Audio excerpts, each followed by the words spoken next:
It's a ghost trap cable. Let's see how I made it. The screen accurate cable would be 10 feet in length, or about 3 meters. as a quick Google search will tell you, and 3/8 of an inch in diameter. And I mean, if 10 feet, which this is 10 feet, close enough, is too cumbersome for you, you might want to make it smaller. This one's 5 feet.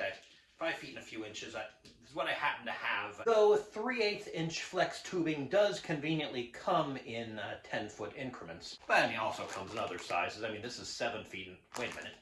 This is 1/2 inch. I got this cut to order at Surplus City, and somehow it's 31 feet, so I'm probably going to cut it into a 10-foot 4-inch length. And you can also get 10-foot in 3/8 and 1/2 inch together, and let's get a look at this here.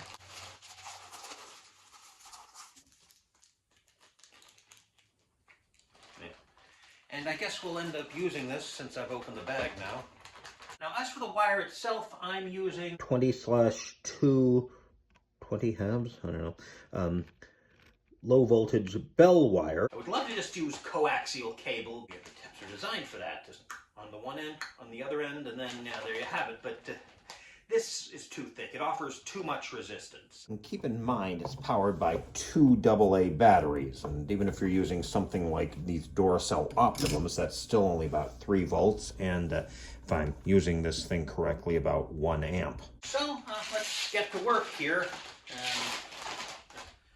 Wouldn't it be nice if I could just do, but that's not going to work.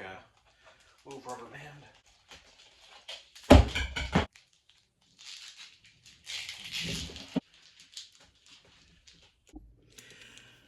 Okay, full disclosure, this is a reenactment. Okay, so the outer wire, which in this case I've decided is the white one, needs to be 1 3/8 inches extending from the cable, with 1 inch of insulation stripped off, and the inner one should be 1 1/4 inch length coming from the cable, with the 1/4 inch stripped off. There's a bit of give, but actually probably better if you cut this a little too short than, because you can always trim the split loom if the wire is too short.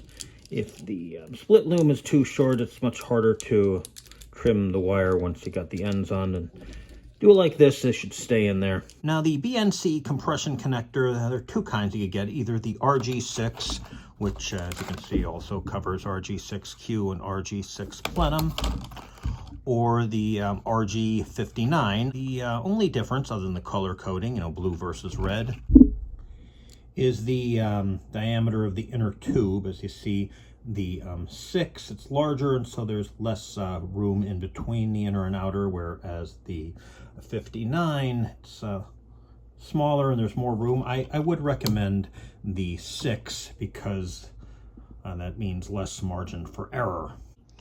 So you need to carefully bend it, and I think I need to do this without a camera in the way. Sorry. Did a little bit of pliers at work there.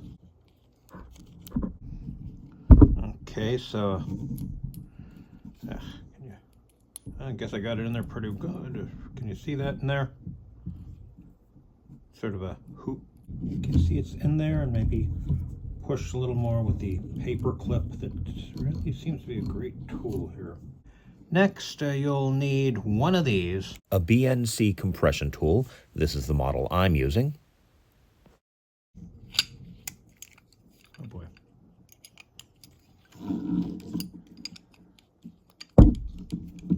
Get that, if you can get it in there. Make sure, carefully.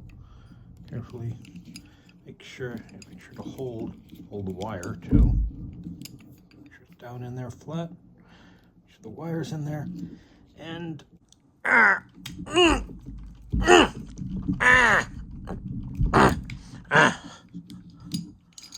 okay, that appears to be in there. Okay, the inner wire is a lot easier. You see the little hole down there? Just stick it in there. It's actually really easy when you're not looking at a screen that's right in your eye line. It's actually, and they're pretty good. Okay, I did both ends, and as you can see, this one has red because I kind of want to use up the 59s. But yeah, this definitely easier with the RG6. So now the question is whether or not it's a solid connection. So well, I made this already. This is an LED. Here, this is a male connector for crap or whatever. Button cell battery. Reenactment, full disclosure here, but successful test. Now, of course, I gotta fill these. So, hopefully I still got enough of this. If not, I got spare. Yeah. Mix equal amounts, which I guess in this case would be whatever's left of both the compounds. Hopefully this hasn't dried out too much. Yeah. So, okay, that's probably as mixed as it's gonna get. So, get it in here. We have to do some pushing and twisting. Sorry if I'm not framing this completely. It's oh yeah, it's another disadvantage with the 56 here. Harder to get the milliput in there. Popsicle sticks. Is there anything they can't do? And well, I think you get the idea. Can you see here? And now the trick is to have an indentation here. That will make it much easier to grasp, and you know, I think I need to make this a little thinner, but you get the idea. Then of course it needs to dry for 3 to 4 hours. So yep, just let it hang here for 3 to 4 hours, and might have to do some dremeling afterwards because it's a bit chunky, probably. So yeah, a bit chunky there on this end. Basically, they shouldn't be. Should maybe be a little more of a diameter than this. Yeah, roughly like this. Keep in mind the milliput was old and dried out. Fresh milliput is a lot easier to work with, but as I said, I might have to Dremel, so. One trick, if this ends up being too long, you can twist it a bit, but this seems to be the right length. So, yeah, it could be a little narrower on here, but this should be okay. Then zip ties.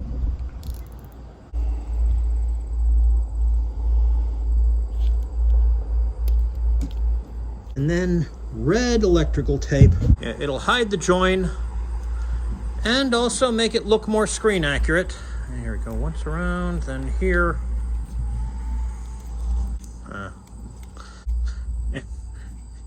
Good enough for you to get the idea, right? So, I think perhaps my top priority for my next video should be